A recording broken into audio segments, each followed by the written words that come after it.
Today is July 27th, 2019. We're at Anacostia Park at the Skate Pavilion for a night out. What's it called? Summer in the Park, night out, skating out. Well, you can tell us about it. My name is Dan Kerr, and I'm interviewing Derrick Nathan. Do I have permission to record this interview? Yes, sir. All right. Could you tell me what brings you out to the park tonight? Okay, tonight is a skating event they have at Anacostia Park here. And my organization, which is the National Reentry Network for Returning Citizens, we were a part of this event. So what we do is we cater to the underserved population, which is the returning citizens. And we have a program, which is a Ready to Work program. We have a mentoring program, and we have a restorative justice program, which we run and we try to meet the needs of anyone that's trying to transition back into society, from prisons, halfway houses, drug programs, anywhere anywhere in the country, long as they are DC residents, or if they return to this city, you know what I'm saying? You ain't got to be from DC, you can commit a crime in DC. So that's where you're gonna be on parole or probation, that's where your sentence came from. So you have a right you're eligible for anything our program has to offer. And what's your role in the program? I'm the outreach coordinator. And so why did you guys decide to come here tonight? We were invited to this event, just like we're invited to most events. We were at the mayor's cookout early, which is for returning citizens. So myself happened to be a returning citizen and work for the National Reentry Network for Returning Citizens was a calling for me to come in, and also I'm from DC and was born and raised in this ward right here. Have you been coming to this park? Has this park been significant to you over the course of your life?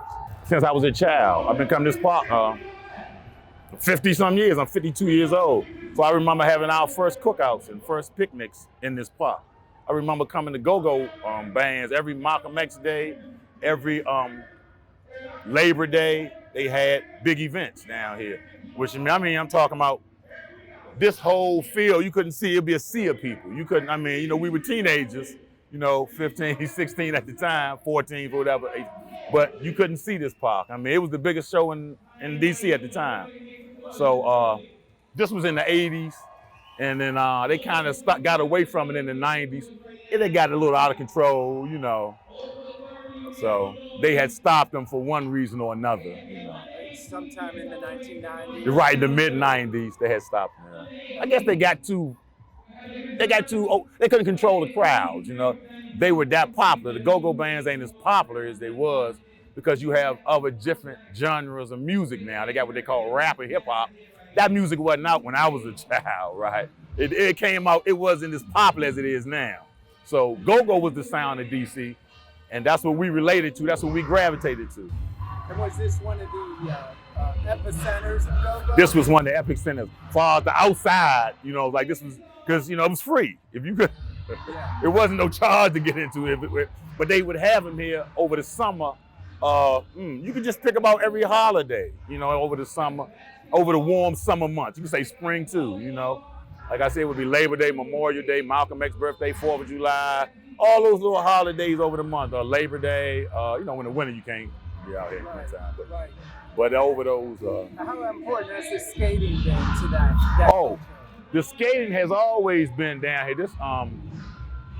A lot of people visit it more now because they had a skating ring in the southeastern ward 8, which is Atlantic skating ring, but it's no longer a skating ring. So most people that's in this ward now has to come here, or unless you go to the Maryland side, which is Crystal skating ring, but it's on the Maryland side. So. All right. And so your whole life, people have been coming down here? Yeah, skating. Anacostia Park is a historic park, It's just not, I guess, your park for a lot of fishing, and it's not, they don't have the ponds and stuff, or probably the fish people want here. But it's always been a historic park in the inner city.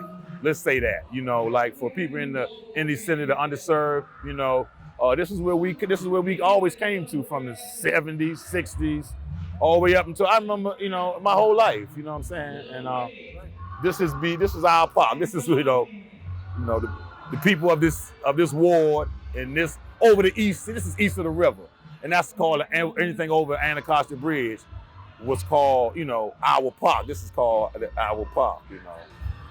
So you were going to tell me a story about the park. It's not really yeah, I have a story. It's not a one that I would be proud of, but I remember one time down here, it was, what year was that? Won't be the exact year. I was about 15, so I'm gonna say it was 1981. That's the exact year. 1981, it was Memorial Day. I was down here, 1981. They had bands, Red Essence, Chuck Brown, EU, Mass Extent, a lot of different bands from the DC. The populous band, Trouble Funk, which came from right around the corner of the band. Most of these bands grew up in Ward A too. So they had, we had a big band. It was so many people down here. But anyway, fight broke out, scuffle broke out. And I got hit with a baseball bat and got pummeled, like I wasn't in the fight, but people were swinging stuff and I got hit with a, so, you know how I felt after then. I woke up, I not wake up, but I was dazed. But they didn't like hit me and just keep beating me. I just got and just get out the way, like, and people was trying to get out the way and hit me. But anyway, that was an experience I had down here. But that was one out of 80 good experiences. You understand what I'm saying? So I'm not going to dwell on that. But you telling me an incident, I'm bringing up an incident that I will never forget. But I was no more than 15 at the time, so it didn't. It was nothing. I didn't bleed. I was dazed. Like somebody hit me with it, and I'm not sure it was a bat, but it was something wood. I seen the guy run past, and all of them had sticks in their hand. So, but they wasn't chasing me. They was just swinging the sticks, and people was getting hit, and I was one of them. Let's say that. So tell me one of your good experiences. Oh, I remember times down here when my family would come from the country. Like I had family in Florida. We had family in Texas, and they would come up when I was a child, which my little sister lived in there. We would come up here, and this would be our park. We would come here and bring our little, the blow up swimming pools, and we was, the blow up, you put water and get the water hose, we would have them out here, and we would just, we loved it. It was a cookout. We would stay here all day from sun up, 7 o'clock we down here, and then 10 o'clock at night, we still, So this is what we did every year for our birthdays, for anything in the summertime. Because it was it was nowhere. It was 15 minutes from my house or whatever you want to say. And my family, we would come here. So this was a mainstay, Anacostia Park for us, This is the park I knew and grew up in that I could walk to from my house. Let's say that. We could always walk to from our house, so. Now, if it was in your vision, how would you like this park to be in the future? They can do a lot of upgrades to it. It needs to be more tables, more benches, chairs. It just needs to be a renovation because it hasn't been nothing done to this park in a while, I mean, you look around, it's a lot of open space. You know what I'm saying? Just empty field. You can put a lot of things. It could be a swimming pool here. And that would be nice. You ain't got to open it in the wintertime. You can just put a swimming pool here. You can put better, they got a basketball put out here. Whatever, you can put, they got a recreation center here, but there's not a lot in there. You know what I'm saying? I think they can do a lot of things. They can make the infrastructure here better. You know what I'm saying? You can make it where though people can fish over there. You know what I'm saying? Just liven the park up. You here, you can see from this park, from other parks, you know what I'm saying? It needs some help. It needs a little help, you know what I'm saying? With the infrastructure, man, you would think, What about this program here? Is this relatively new? I know you said it was going through the mid-90s, but how does this contribute to livening it up? You talking about like these events they have? This is great because you get people to come out. And people know when they come out to this park, you're gonna see mostly the same people, the same organizations.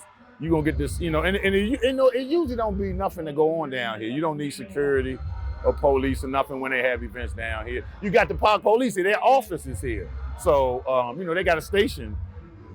So it's a nice park. People need to come out to it. You know what I'm saying? Like, more people in the ward should come out to this park and use it because it's here for us. It's a public park, and we need to access these things. After a while, people don't see you use it, they think you don't want it, and next thing you know, it's a highway coming through here, or it's condos or whatever, townhouses, a little community, so we need to use these things. If you see something ain't being used, well, that means guess what? Don't nobody need to use it or want to use it. So people find other things to do with it.